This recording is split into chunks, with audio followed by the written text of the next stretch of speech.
Hey, hi. So, welcome everyone to another week of Minimalist Techie, our podcast.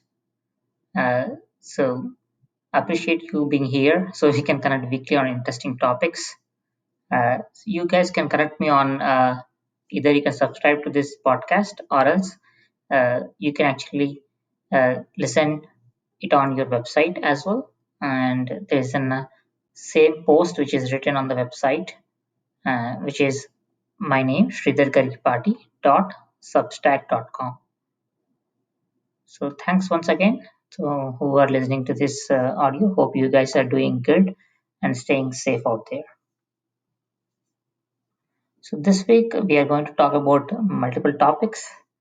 So all the related topics which at least I was going through the different books or else what are the different articles or the interested topics which I was searching out this week.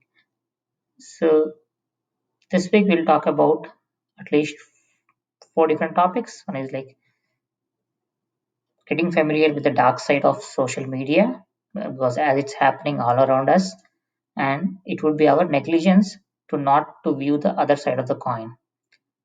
Then the second topic would be 1918 to 1919, the pandemic, which has resulted chaos in the world with the World War One around the same time happening. So you'll be surprised to know that it didn't have any vaccine till date. Scientists are still figuring it out. Only last decade earlier, 2 decades earlier, they were able to figure out its DNA and all that. But still, how to build a vaccine for it is not been done. And current pandemic COVID-19, so everyone is going through the guidelines which multiple government agencies are sharing, right? Or also World Health Organization is sharing, right? But all those guidelines, although they are very differently understand by every different person, and especially if someone is calling her out, saying that okay, don't go to theaters or don't go out to bars. They are saying there's a high chance of risk, and even they're clearly saying there's a very high chance of risk. So they are not. It's a risk. They're not saying you 100% get COVID. They're saying there's a very high percentage of risk, low risk, medium risk, high risk. Right? They're saying very high risk. Even in that case, people are reading the same guideline, but every person is treating the higher risk and judging it at their own level. They are tagging it as low risk and visiting bars, right? So this is the biggest concern when certain guideline is shared as an higher side of the risk, but individual person is treating it again based upon their own, don't know what their thought is, but they're again tagging the higher risk as low risk, medium risk, or high risk. So this is the biggest concern for me at least. And the last topic would be: are you in a Seagull manager, or you are in a team who has a Seagull manager? So what changes are needed for such a manager and for such a team? So this week we'll be talking about at least these four topics. Let's dive in. So first topic is on social media.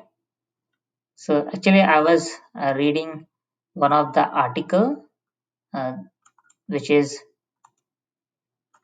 social media is actually wrapping up our democracy. That, and basically the headline is the dark psychology of social networks, why it feels like everything is going to chaos. So I was reading this article, and I recommend every one of us to go through this article. I'll mention it in the show notes because it's pretty important to see the flip side of social media. So even it doesn't impact you, and knowing that information may help someone who is impacted, even if it doesn't impact you. If you have that information, you can help someone else if it's impacting them. So media consumption has come in many forms. It might be books, newspaper, television, and now online social media in last decade. Right? they all have been integrated to our lives. So we have taken them for uh, there's nothing wrong with them. It's just that they're part of our lives now, right? So recognizing the current way of media consumption is more important, as it's more curated version of the media for one individual rather than how earlier source of media were. You can simply say yes, even in the older generation, a person can pick a newspaper and spend 5 hours reading that newspaper or 4 hours reading that newspaper, right?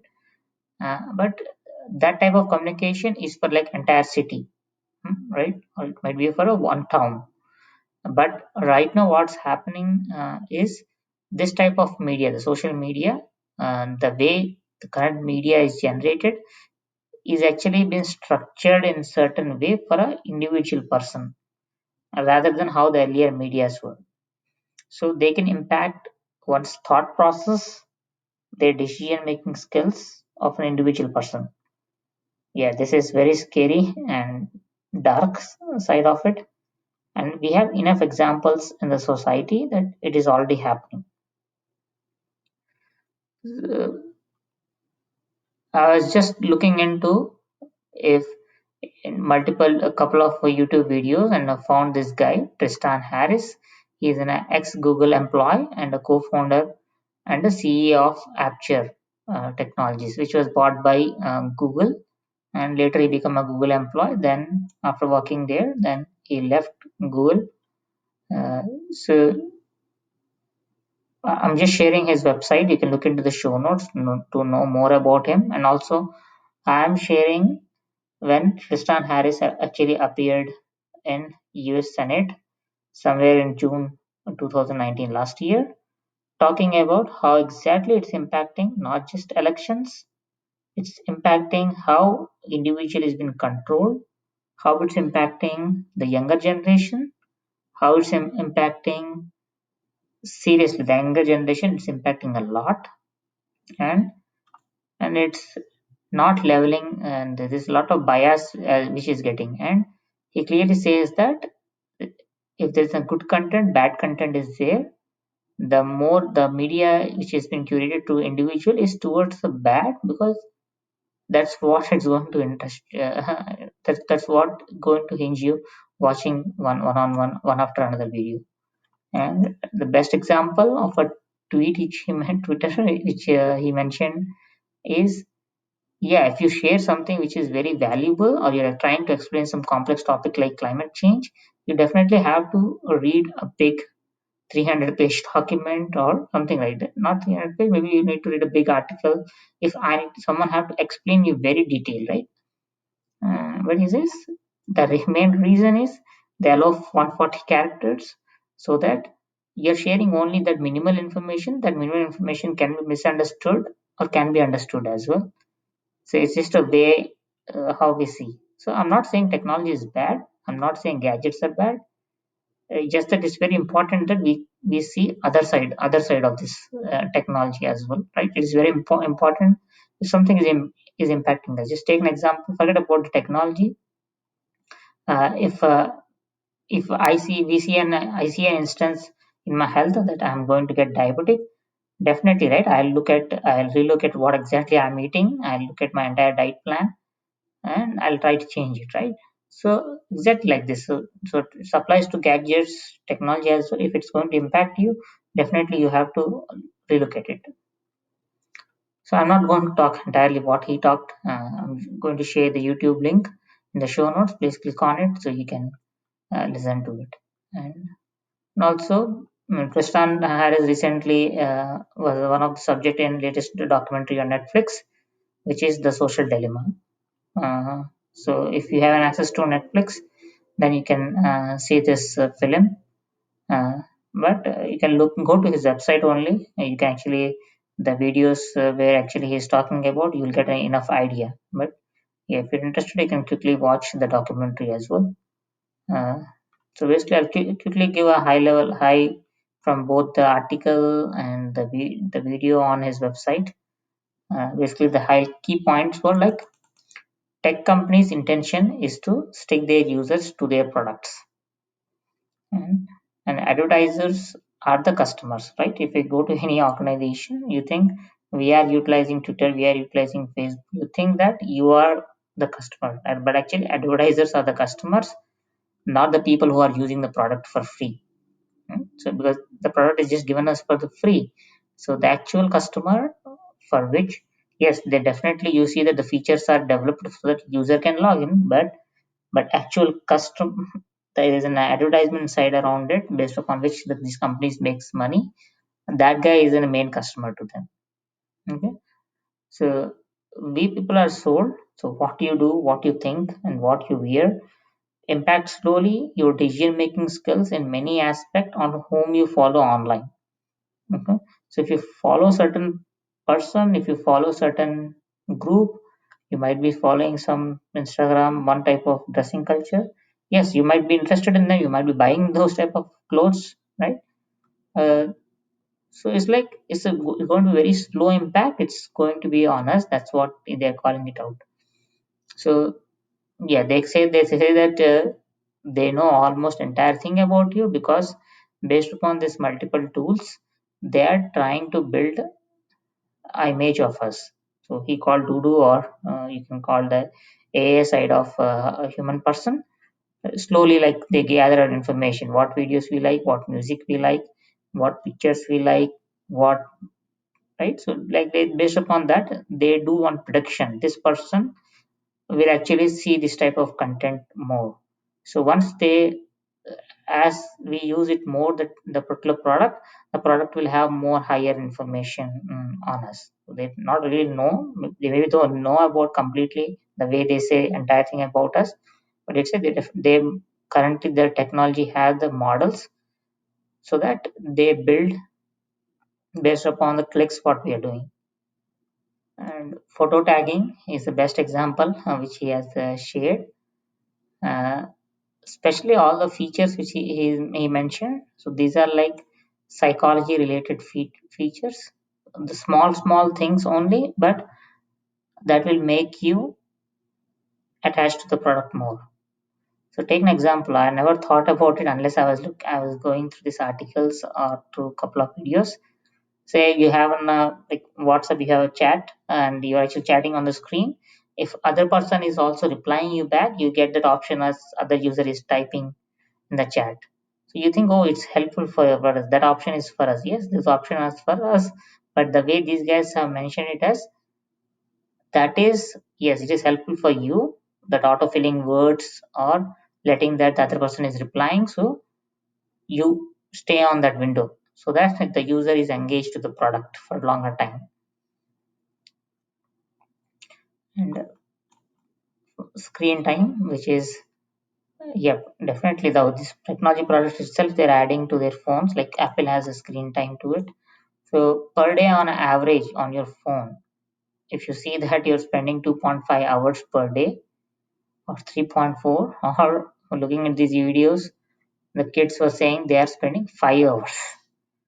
So just think, if you, the total number of hours you are spending weekly 5 hours, that's too much, right? That's your company, how much you're wasting your entire in your life. So see where exactly you're spending time, and see is that time is worth. Clearly, multiple examples were being told that the current generation, not I guess this also impacts multiple generation, not just anyone, but clearly they have seen trends that Gen Z, which is my next generation, the kids who are currently 20s or 15s, the younger generation, teenager age, the whole generation is anxious, depressed, and fragile. The feature the like button flip side of popularizing content which may not be good for you or for your followers. So you see, like button is simply to you like something, you clicked on the like, or but just think about it. That like button can actually popularize the content which is not even good, and that bad content is being just been sent to all of your followers just because you liked it and showing on someone else's feed as well. They're also watching it. Or there might be scenario where is the person has posted something and he's been getting depressed for not getting enough attention. uh, if you're a person who don't care, then yeah, it's definitely, then for those type of people there's no impact. But people who get into that those type of situation, craving for that attention, refreshing that feed multiple times, checking the notifications, checking what other person's lives are, right? That's like, it means they are being impacted, right? Share or a retweet, I never thought about this. Like, share and retweet, yes, you like something, you share to all to your friends, right? So just a headline or a glimpse is enough to share the information of someone else to all your followers.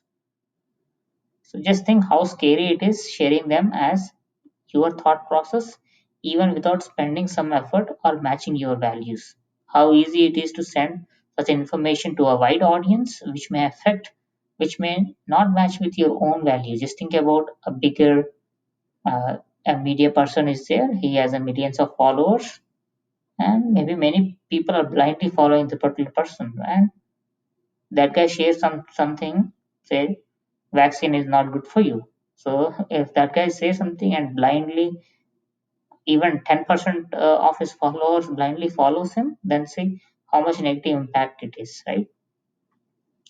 So I'm sharing this in this week's newsletter. And also, the reason is, and I'm not saying I'm not against any of these products. I'm not saying uh, technology is not good. No, technology. The reason why the technology is, you and me are able to do this podcast. I'm sitting in other side of the world. You can just hear me from any side of the world, right? So I'm definitely not against the technology or the gadgets. Even I own them. But only thing is that it's very important to know, at least it doesn't impact you, then it's great. But I'm saying, even doesn't impact you, impacts you in either of the cases, which one should actually get familiarized what is the dark side of it, right? So it's just like any other habit, right? If say you have a good habit of running, what will happen to your health if you're running like 7 hours per day, right? So that's not good for your health, right? you, you need to eat, you need to rest as well, right? So just like that, it's very important to know about the other side of the coin.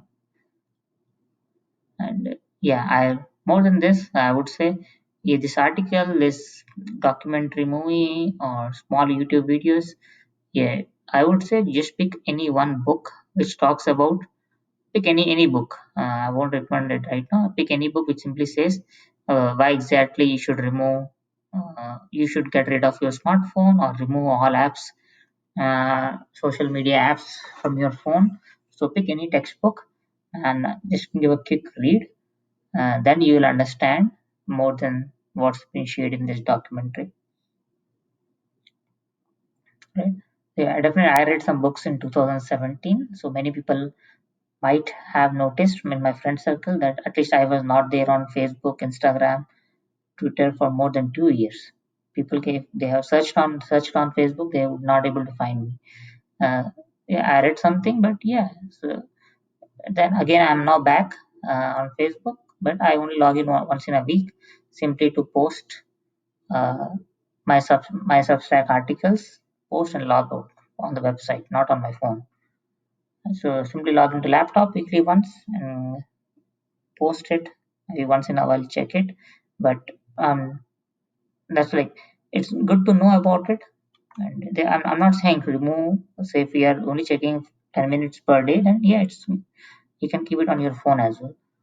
So, but only thing is that no, reading some books at least helped me, especially in prior to in 2017, that if I'm writing, especially the one which I'm posting them on web on the internet,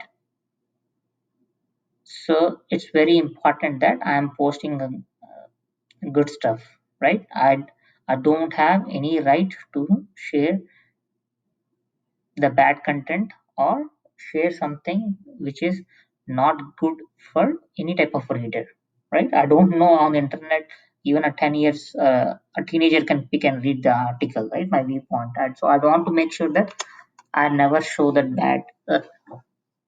I don't want to ignite any type with my writings, any type of bad thought process to anyone else. So if you are reading this or if you are hearing to this podcast, please for sure get familiarized and see the flip side of all social media products you use. Okay. Yeah, that's for the first topic. Second topic is, so yeah, we are going through this COVID-19 with the current pandemic. So my library, in my library actually, sometimes I get this recommended book list. So I found out uh, one of the book which was recommended to me was very dreadful, the influenza pandemic of 1918. Yes, the way currently we have COVID 19, then at that time in 1918, and at least for 18 months, there is another pandemic went. So, so I picked this book from my library and I given a good read. Uh, so the good part of this book was actually for me is very easy narration. So it has a lot of informational, historical information, especially World War One and how those events and pandemic at the same time triggered the outbreak even worse. So many people have known this pandemic of 1918 as Spanish flu or devil virus. Many countries have given it as their different names, but mostly in it is known as like 1918 pandemic or Spanish flu, devil virus. If you're searching somewhere, uh, and this even if you see the comparison between COVID-19 and this particular virus is marked higher impact than the current COVID-19. So, so from a moderate wise, if you look into any of the virus charts, you see these multiple types of viruses which we had from last like 100 years. So this 1918 definitely has an higher impact. Yeah, definitely Ebola, bird flu, swine flu. There are other was also there. They also have a higher impact, but they are not like airborne contagious like how the Spanish flu of 1918 or current COVID-19 is. So I picked up this book to see, especially to see how governments or people have followed certain guidelines during those times. But that was my main reason. I just wanted to see a decade back. Sorry, not decade, right? So this is almost like 90 to 100 years back. So I just picked up the book in order to know, like currently we are seeing how exactly the government, multiple governments are responding across many countries, and how exactly individual people are responding. I just wanted to see that side of it, and and also like the pandemic went for 18 months, right? So in that 18, and after that it got stopped. So I thought something might people might have done something, some guidelines which so it might be helpful for us as well in the current COVID-19 situation. So that's the reason I picked it up. But the book didn't cover my interested part in that much detail. Only highlights were there. But once definitely the most saddest part of this history that the doctors have no clue about it apart from giving high doses of aspirin. And the devil virus ended up killing many mercilessly. So, so this happened 100 years ago. I'm not sharing because don't want to get panic. Just I just read this one, and just so I have quick notes from what I have read, what I came to know. So the name comes from Italian influenza coli, meaning influence of heavens. Uh, so the 1918 pandemic, it is said to be killed more people in less time than any other disease before or since. So it was the deadliest event in the history of humanity. Even right now with the COVID-19, the total number of deaths which are happening, uh, still the scientists say that 1918 pandemic is the deadliest event in the history of our humanity. So in the space of at least like 18 months in 1918 to 1919, about 500 million people, like one third of human race at that time, so they got infected with influenza. Today, the best estimate, because this is 100 years back, many records were not there, right?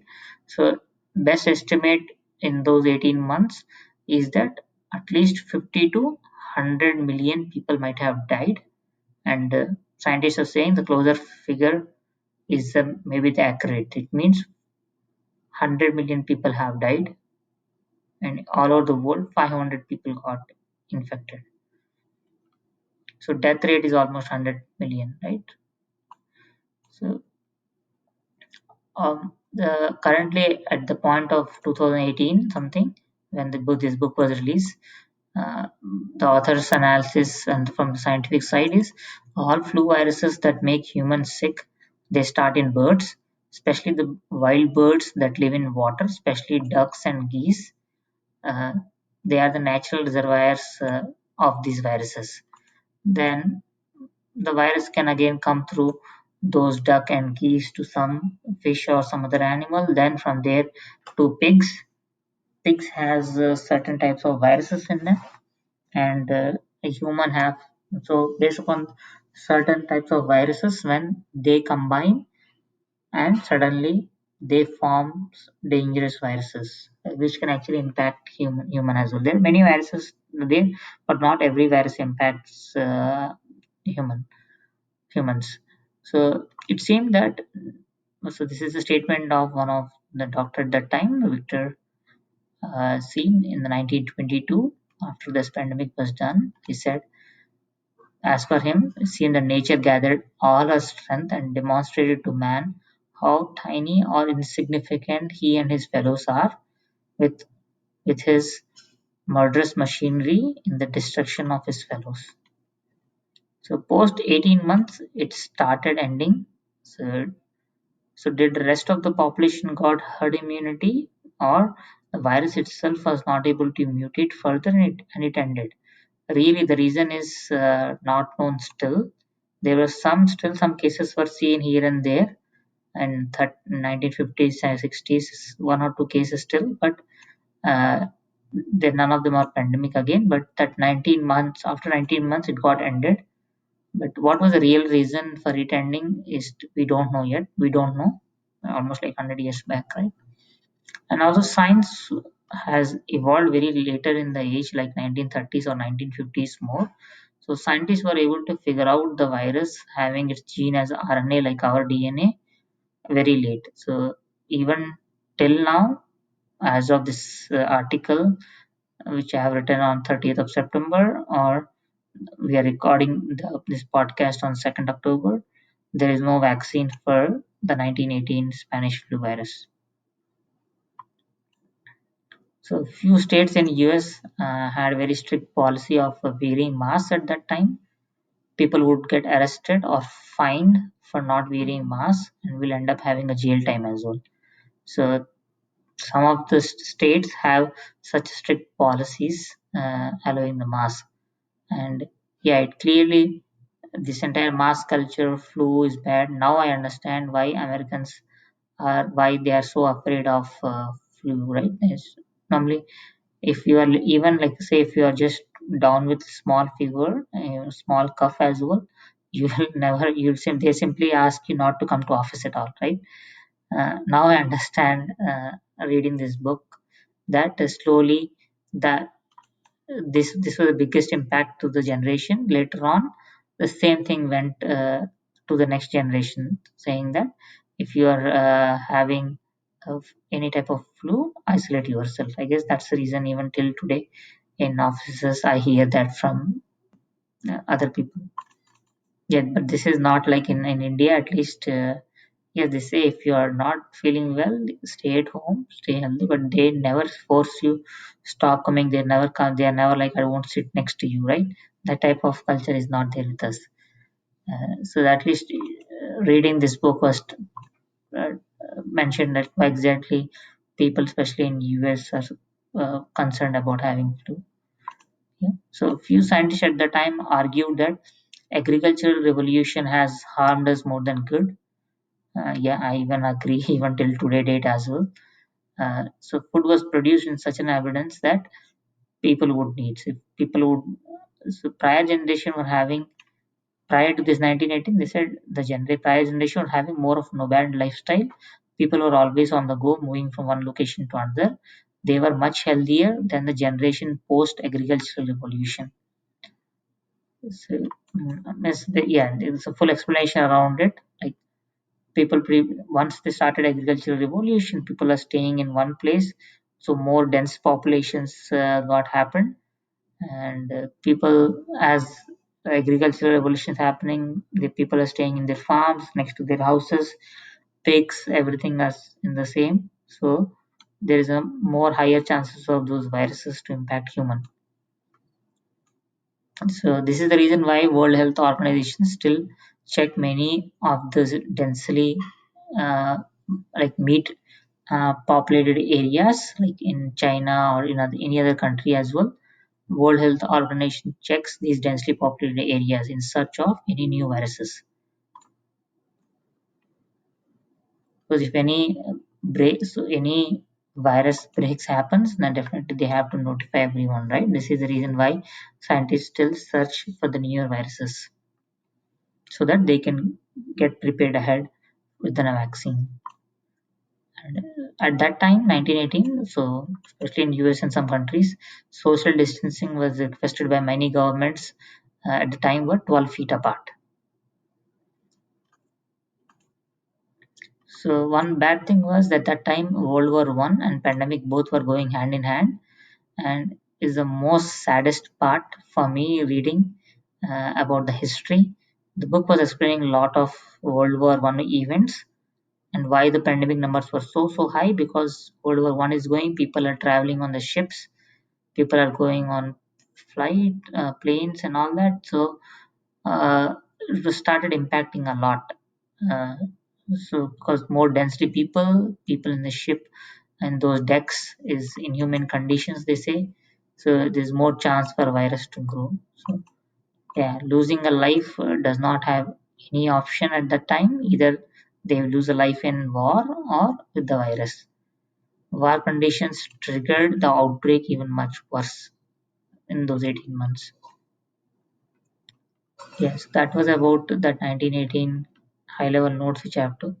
I want to talk even much more about it, but that is history, right? So if you are interested, you can read a book just like me to know more about it. One good thing is, yes, they maintain 12 feet apart social distancing. I'm not talking about in war, and I'm talking people who are civilians in some states, and they are following 12 feet distance apart. That was moving on to third topic. So yeah, we have talked about 100 years back virus. Now let's talk about COVID-19. So I'm not really. This is not a topic which I want to discuss, this is not my viewpoint actually. That I am writing something new. No. So this is just one of the conversation which is happening. And I thought of sharing with everyone. So I was asked at work this week to connect some time over lunch in nearby restaurant if possible. See, I did not even, as that guy asked me, I did not even took a second to give my response. I replied quickly saying, see, right now I'm limiting myself only to grocery stores once in a 2 weeks, that too early in the morning. We can do online meet for now. So he was absolutely fine with it. Right now I'm working from home since last 6 to 7 months. So he was fine with it. Yeah, we can do online meet, right? But in the same week, I was talking to another colleague of mine, and he mentioned that last week uh, he met with a couple of his colleagues in a bar. So this made me think everyone's risk assessment is way different. So I didn't even took a second to reply that no, uh, no, I'm not ready to dine outside right now in restaurant, but I'm saying other person who is spending time in bars right now. Yes, they all were following the guidelines of social distancing, masks, washing hands, and all that. But the risk is seen different from person to person. Right? So one thing I would simply say is Yeah. Say if you are taking a lot of this you're taking a risk and you're traveling on flights, or you're taking the risk you're going to restaurants and bars, and if the other person is not ready to travel in flights or not ready to come to restaurants, please respect other person judgment of risk assessment. Okay, that's the that's the thing which I wanted to share. So the reason why I said so quickly no is because, yeah, because the information which I read, every one of us will read, right? World Health Organization will share, or Center of Disease Control will share, right? Information is same. Everyone is reading the same guidelines, or is even, or someone is not even reading those guidelines, right? They may have that chance as well. But my problem is if we are reading the both guidelines, but we are treating the risk differently. That's the bigger concern for me. So if you see, Center of Disease Control has puts out dining out at a higher risk. See, most of the nations are now allowing to open bars and restaurants, clearly mentioning about, but they're clearly saying that these places are higher risk. They are not saying that you 100% get COVID in these places. They're saying they are marking that these places are higher chances of it, right? So if you have followed July August reports, it was clearly stated that out of 3 out of 4 persons who visited either restaurants or bar or coffee shop have tested positive compared to the people who have tested negative. So, so I'm not against restaurant. I'm just sharing, as it is a common activity for many people. So I recommend everyone to read the information before taking the risk. Yeah. Uh, so if you haven't read, then that's the reason I'm posting that link in my newsletter. So please read the guidelines. But if you have read the guidelines, and in the guideline it's saying it's a higher risk, but you're reading the same guideline and you are treating for yourself as a lower risk, lower, medium, or higher again. Yeah. So I just thought of sharing it in my this week newsletter. So if someone who have read it, please, if you haven't read it, those guidelines, have a quick look at it. But my concern is same guidelines two people are reading, but and if you read it, it is saying higher risk, but you're treating as lower risk. That's something concerns me at least. Right. Let's move on to fourth topic, Seagull Manager. So this I picked up a book by Travis Bradbury. So he talked about how to stop the swooping, squawking, and then dumping of a Seagull Manager. So yeah, so this is a problem every workplace has, and how to handle is a lesson every team should learn. You can actually read the book by Travis Bradbury on this topic. Why exactly, what is Seagull management, and all that. So I'm not giving book review. I'm not giving notes from the books as well. So I just based upon Seagull management, it triggered some thoughts on my mind. So I'm just sharing my viewpoint on Seagull Manager in the teams. So what is Seagull management? You can search on Wikipedia something, or you can read this book to get that information. So I'm just giving my viewpoint. So this is not a book review. This is not book notes. This is with irrespective of that one book. I'm just sharing how to handle when you have such type of Seagull management in your workplace. So who's Seagull manager? So shows up only when asked for, or shows up and resolve the issue for the team and simply leaves. So yeah, he's a great performer. That's the reason he got promoted. And but whenever the team runs into issue, he'll jump in, fix the issue, and he leaves.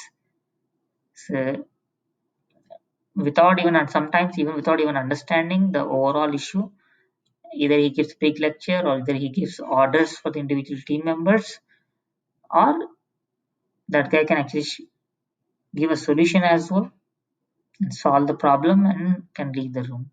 So if you have noticed some basic features of the Seagull Manager, that either they don't interact with team often, or else these are the type of persons who are actually perform very well individually, and now they got promoted to a manager maybe, and they might not be good in working in team. Maybe they are very good as an individual person performing, but they are not might be a good in a team perspective. So rather than enabling their team members to come up with ideas, this type of individual persons will simply resolve the issue and get out of it. So they're not helping, they're not going to help the team. So I'm not just saying, this is some features of it. If you understand the Seagull management, so maybe they are the person who don't interact with team often, or see the Seagull management, either the team is not clear of their tasks or goals, what they should accomplish. So they look at their manager every time. So the manager gives either a half-baked solution or a full solution to the team, so that it clearly shows that it's not enabling his own team to upskill to resolve their own solution. Right? Yeah, yeah, just for one time he was resolving an issue, but you should actually upskill the team as well, right? And Seagull manager can be a star performer. They can steal the show, but the entire team doesn't win the show. So if you see multiple, you will see this type of people in workplace a lot. Mm. So it's by knowing or knowing everything, this type of behaviors exist in workplace, right? So there is a lesson for a manager and also for a team, uh, how to handle or how a Seagull manager should change his culture, or how team should handle such a manager, right? So it's a lessons learned to be learned both the sides.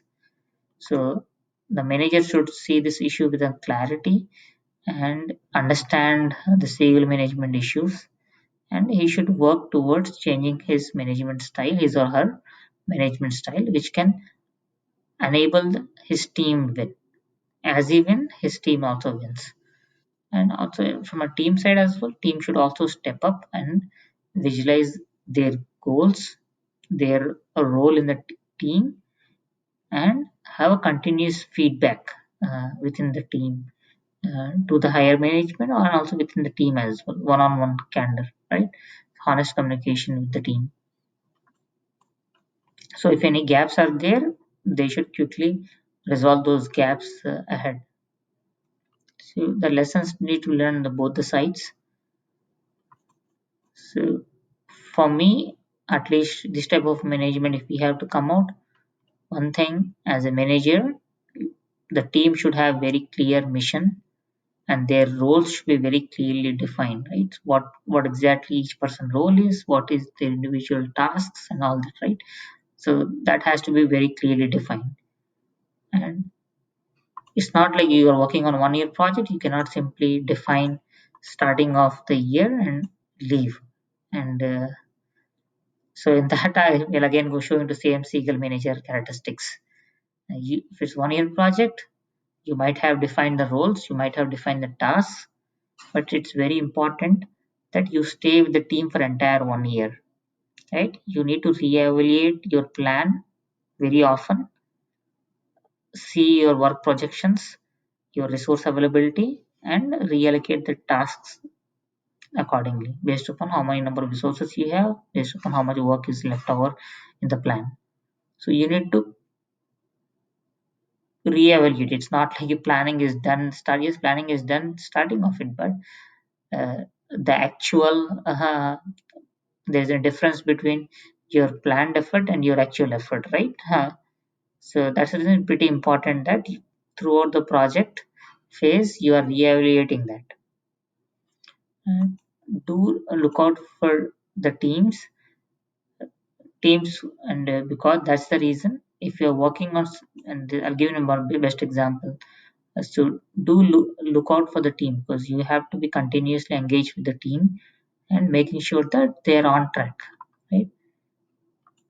So the manager should be part of team to bridge the gap. So it's not like you have Seagull management, like you have explained the entire project plan, you have given them the requirements, and you left. But you have to be engaging with the team. So the manager should be part of the team to bridge the gap between business requirements and the team which is actually implementing them. So if during that course of 1 year, say entire requirements got changed, or it's no longer some report you're building is no longer useful for the business, what's the point of building it right now, right? So those type of things. If requirements are changing, team should be connected and should be on the same page, and the team should agree to the changed work scope, and they should be able to, and the manager has to help them to prioritize the work as well sometimes if it gets overflow with the team, right? So that's a bridge. Person have to act in between the business requirements and his team. And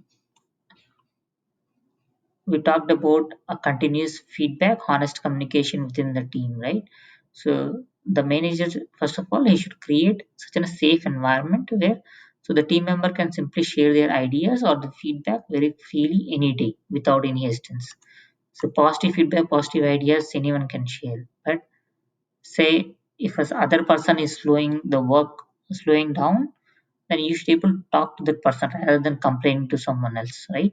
So talk to the person who is really slowing you down, talk to that particular person, put it in a best positive way so that the other person can understand, and he can see that yes, he is really slowing down, then he can work on himself. So if you do that, one-on-one candid conversations have a honest feedback, uh, and then it's very helpful for your own team, right? And next thing is within the team, make sure that uh, you kick out any approval workflows. Whatever you have it. So redefine that approval workflow structure. So define how decisions have to made in team.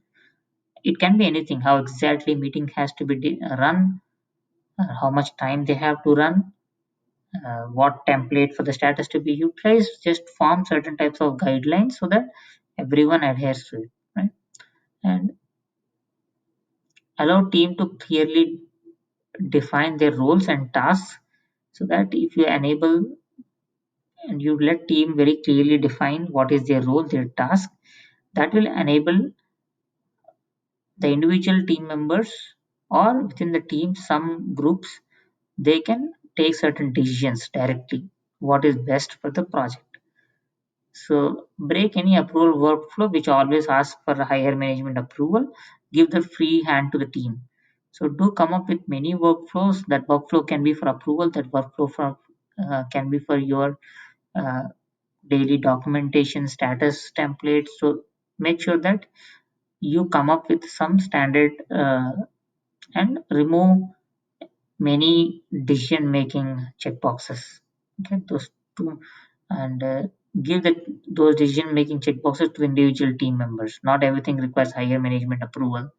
Yeah, if the team clearly have their mission, their goals, their tasks, their roles, then they are going to do a best. They will take a best judgment in the interest of the project. Right? Basically, what I'm saying is trust the team, and yeah, trusting goes both the ways. Team should trust the manager, and manager should trust the team. And the last thing is recognize and appreciate at an individual level and at a team level. So do not simply assume that it is just an individual daily job.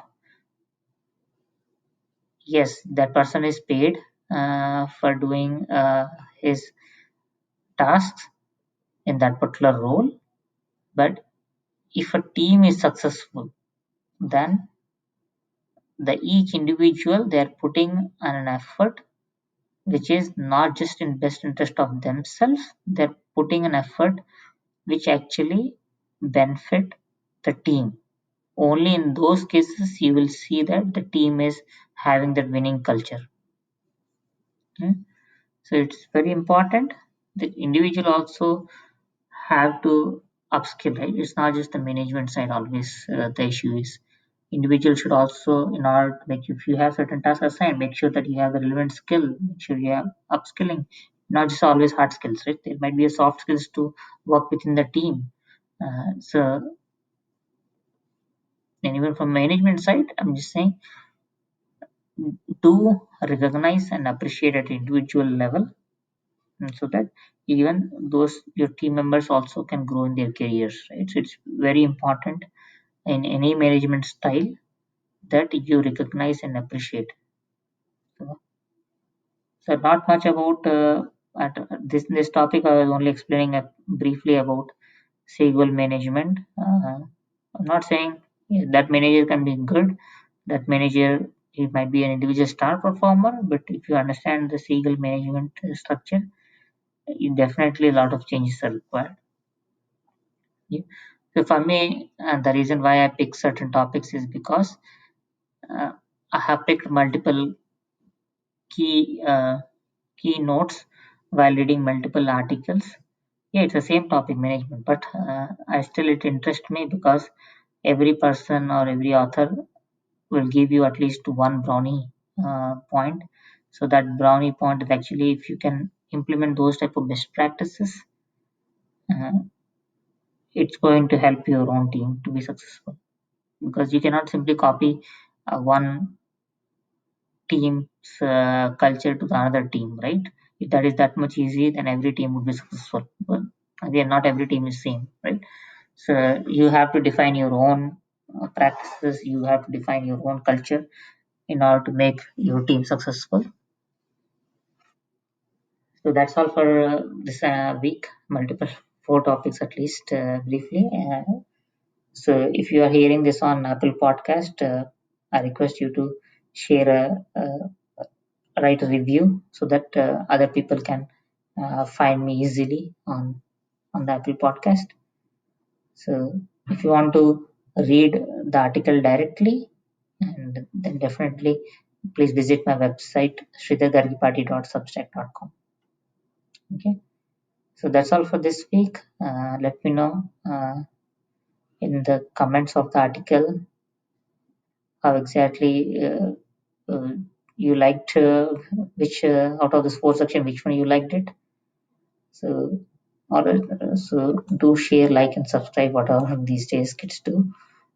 So stay connected, share happiness, share ideas, share happiness.